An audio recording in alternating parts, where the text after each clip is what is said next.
거주지를 무단 이탈한 혐의를 받고 있죠. 조두순. 조금 전에 1심 재판 열렸습니다. 아동 성범죄자, 워낙에 아동 성범죄인 만큼 그동안 관리가 좀 필요했는데 그냥 무단으로 이탈을 했습니다. 그래서 재판이 열렸죠. 그런데 재판 받으러 다닐 때 전혀 반성하는 모습을 보이지 않았습니다. 카메라 앞에서 기자를 향해서 이렇게 말하기도 했었으니까요. 야간에 외출 제한 명령 어긴 거 혐의 인정하세요? 40분 동안 왜 안 들어가셨어요? 아줌마 같으면은 나는 항의하고 싶은 게 그건데요. 가만있어. 얘기는 해봐야지. 얘기 자르고 가면 안 되죠. 만지지 마요. 손 닿지 마요. 뭐지. 자꾸 나를 안 치더라고. 자꾸 시간을 끌더라고요. 화가 나서 조서에 들어간 거예요. 얘기하려고. 자, 그래서 오늘 선고 결과 어떻게 나왔습니까? 네, 징역 3월에 실형이 선고가 됐습니다. 조두순은 지난해 12월 이 외출 금지 시간을 넘겨서 40여 분 동안 거주지 밖에서 머문 혐의로 재판에 넘겨졌습니다. 외출 당시 조두순은 주거지 인근에 있는 경찰 방범초소 주위를 맴돌다가 적발이 됐는데요. 근무 중인 경찰관에게 말을 걸거나 또 현장에 출동한 보호관찰관이 기가를 시켜서야 집으로 돌아갔습니다. 검찰은 지난 11일 결심 공판에서 조 씨에게 전자장치 부착법 위반 혐의로 징역 1년을 구형했습니다. 그런데 조두순은 아내와 다투고 나왔었다면서 외출 사실을 인정하면서도요. 기초수급자라서 이 벌금을 낼 돈이 없다 이러면서 선처를 호소하기도 했는데 그런데 오늘 이 수원지법 안산지원은 전자장치 부착 등에 관한 법률 위반 혐의로 기소된 조두순에게 징역 3개월을 선고했습니다. 조두순은 곧바로 법정 구속됐습니다. 예. 자, 판사도 법정 구속을 시켰습니다. 자, 지난 재판에서 조두순이 남긴 또 다른 발언도 파장을 불러일으켰는데요. 정말 횡설수설 반성을 하는 모습이 거의 보이지 않았었습니다. 그래요. 잘못했어요.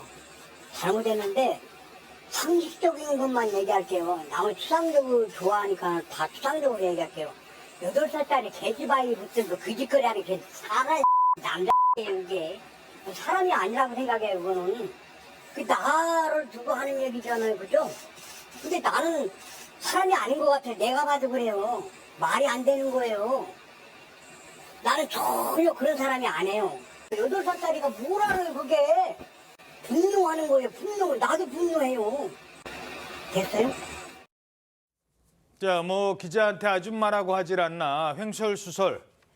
자, 그래서 결국은 이 3개월인데 법정 구속을 시킬 정도였거든요. 어떻게 보세요? 그렇죠. 방금 보신 영상 때문에 많은 국민들께서도 분노하시기도 했었거든요. 그런데 오늘 판결이 선고되는 날까지도 횡설수설하는 발언들이 계속 나왔습니다.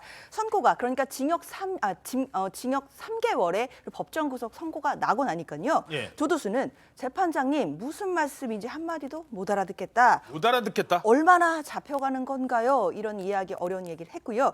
또 한 가지, 사랑과 전쟁이라는 드라마가 있는데 그 드라마를 보다 보니까 아내가 22번 집을 나갔다. 비슷한 장면이 나오길래 아내에게 항의를 하기 위해서 초소해 간 게 잘못이냐라는 발언을 했다라고 합니다. 사실 반성을 하고 있는지 참 의심스러운 대목이 아닐 수 없고요. 그리고 법정 구속이라는 건 말 그대로 법정에서 구속이 되는 것이기 때문에 교도관들이 재판이 끝나고 선고 이후에는 끌고 나갔을 겁니다. 그렇게 끌고 나가는 교도관들에게 구속되는 거예요 라고 질문했다고 합니다. 예, 아내가 22번 가출을 했다 이것도 아니고 드라마 보니까 아내가 22번 가출을 하던데 그래서 아내 찾으러 간 거다. 그게 잘못한 겁니까? 그래서 거주지 이탈한 거다. 이런 변명 아닌 변명을 낸 겁니다. 그래놓고 벌금 낼 돈은 없어요. 좀 괘씸죄가 적용이 됐을까요? 어떻게 보십니까? 조두순도 스스로 벌금 낼 돈이 없다라고 얘기했다는 건 본인도 아마 벌금형이 선고될 거라고 생각했던 것 같습니다. 통상적으로 이번 사안만 놓고 보면 이탈 범위가 그렇게 크지 않고 근처 초소에서 경찰관에게 말을 걸다가 보호관찰관에게 인계돼서 다시 집에 들어간 건 아니겠습니까? 그러니까 특정한 범죄를 목적으로 한 것으로 현재까지 보이지 않는 상황이기 때문에 사실 징역 3개월 실형이 선고될 가능성이 그렇게 높아 보이지는 않았습니다만 일단은 제일 큰 이유는 그 대상이 조두순이기 때문인 것 같습니다. 사회적 물의를 굉장히 크게 일으켰고 사회적으로 굉장히 위험한 인물로 간주되고 있는 사람이기 때문에 사회적 파급력, 파장이 굉장히 클 뿐만 아니라 그리고 조금 전에 우리가 나눴던 그 대화들을 쭉 지켜보면 조두순이 과연 본인 행동에 대해서 반성을 하고 있는지 아마 재판장도 동일하게 느꼈을 겁니다. 그래서 그런 부분들을 다 감안해서 다소 이례적이지만 징역 3개월의 법정 구속을 한 것 같습니다. 예. 어찌됐든 이 조두순 거주지 주변에 사시는 이웃들 이 분들은 한숨 좀 돌린 것 같습니다.